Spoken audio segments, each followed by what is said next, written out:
হুজুর গাউসে পাকের একজন মুরিদ ছিল।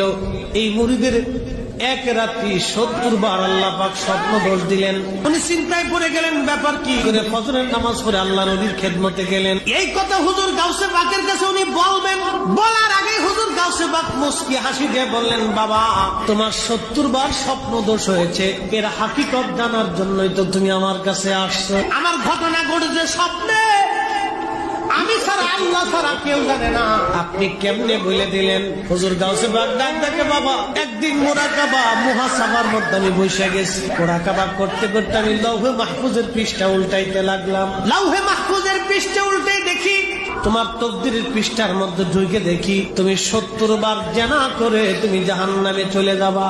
আমি আল্লাহর কাছে দরখাস্ত পেশ করলাম। আল্লাহ পাক ডাক দিয়ে বলেন, হে মহিউদ্দিন যাও, আমি আল্লাহ কবুল করে নিলাম তোমার দোয়া।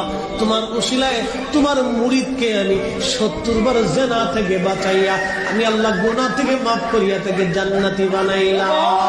এরকম ভণ্ড এবং বাটপারদের কাছ থেকে আপনারা সবসময় সাবধানে থাকবেন। ধন্যবাদ।